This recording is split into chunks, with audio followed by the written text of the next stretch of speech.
ناظرین کرام، جی ہم بات کرتے ہیں شیخ القرآن مولانا غلام اللہ خان پاکستان کے عظیم مفسر کے بارے میں، جو کہ عظیم مفسر بھی تھے قرآن حدیث کا، اور ساتھ ساتھ مدرس بھی تھے اور روحانی مربی بھی تھے۔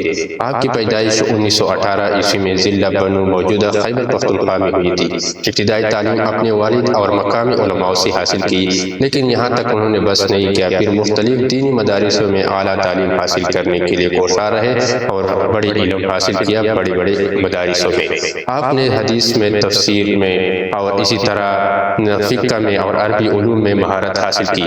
بعد ازاں آپ نے بر صغیر کے ممتاز علماء سے بھی مستفید ہوئے ہیں اور ان سے بھی علم حاصل کیا ہے۔ تعلیم آگے چلتے رہا اور یہاں تک کہ جب اس کی علم تکمیل ہوئی تو بالآخر اس نے اپنے درس و تدریس اور دعوت تبلیغ اور دعوت دین کا آغاز کیا۔ آپ نے جامعہ نصرت العلوم گجرانوالے کی علمی مراکز میں سے، جو کہ بڑا مرکز ہے دینی مدارس ہیں، اور اسی میں سے ایک مدرسہ جامعہ نصر العلوم ہے اور گجرانوالے کی علمی اور تعلیم مکمل کرنے کے بعد آپ نے درس و تدریس اور دعوت تبلیغ اور دعوت دین کا آغاز کیا۔ آپ نے جامعہ نصرت العلوم اور جامعہ نصرت العلوم گجرانوالے کے علمی اور دینی اعتبار سے ایک ممتاز ادارہ بنایا ہے، جہاں ہزار طلباء تعلیم حاصل کرتے ہیں اور ابھی بھی وہ قائم و دائم ہے۔ اللہ تعالیٰ اس کی بھی برکتیں اور بھی کشا رہے تاکہ امت اس سے نعمتوں سے سرفروز ہو جائے، اور بالآخر وہ آپ کے دروس قرآن اور بخاری شریف کے اسباق ملک بھر میں مشہور ہے۔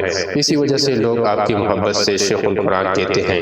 آپ کی تقاریر، آپ کی دروس، قرآن مجید کی آسان تشریح، سنت نبوی صلی اللہ علیہ وسلم کی پیروی، اصلاحی اخلاق اور اخلاص اور تقویٰ پر بہت زور دیتے تھے۔ آپ نے جو اپنی پوری زندگی قرآن اور سنت کی تعلیمات اور امت کی اصلاح کے لیے وقف کر رکھی تھی، ان کا خاص اور ایک وجہ تھی کہ وہ اللہ کی رضا کے لیے کرتا تھا۔ آپ کے ہزاروں شاگرد آج پاکستان اور دنیا کے مختلف ممالکوں میں دینی خدمات کر رہے ہیں۔ آپ کی علمی خدمات اور قرآنی دروس آج بھی ریکارڈنگ میں موجود ہیں اور اس طرح کتابوں کی شکلوں میں بھی موجود ہیں، آپ دیکھ سکتے ہیں، اور جس سے لوگ ابھی بھی مستفید ہو رہے ہیں۔ اللہ تعالیٰ مزید اس کی علم کو جو برکت عطا فرمائے کہ جہاں تک ہو سکے لوگ اس سے فائدہ حاصل کر سکے۔ 17 نومبر 2006 عیسوی میں آپ کا انتقال ہوا۔ آپ کی نماز جنازہ میں ہزاروں طلباء، ہزاروں علماء اور عوام کی بڑی تعداد کے ساتھ نماز جنازہ میں شریک ہوئی ہے۔ تو بالآخر ان کی زندگی سے ہمیں یہ سبق ملتا ہے کہ قرآن مجید کو سمجھنا اور اس پر عمل کرنا کس طرح جو ہے کتنا ضروری ہے، اور علم کے ساتھ اخلاص اور تقویٰ کا اختیار کرنا بہت ضروری ہے، کیونکہ اس کے بغیر اللہ کی خوشنودی، اللہ کی رضا حاصل نہیں ہو سکتی ہے۔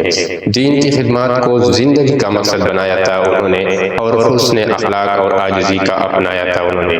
اللہ تعالیٰ شیخ القرآن مولانا غلام اللہ خان پر اپنی بے شمار رحمت نازل فرمائے، ان کی درجات کو بلند فرمائے، اور ہمیں نقش قدم پر چلنے کی توفیق نصیب فرمائے۔ آمین ثم آمین۔ اس طرح ویڈیو اگر آپ دیکھنا چاہیں تو ہمارے چینل کو بالخصوص اس کو سپورٹ کریں۔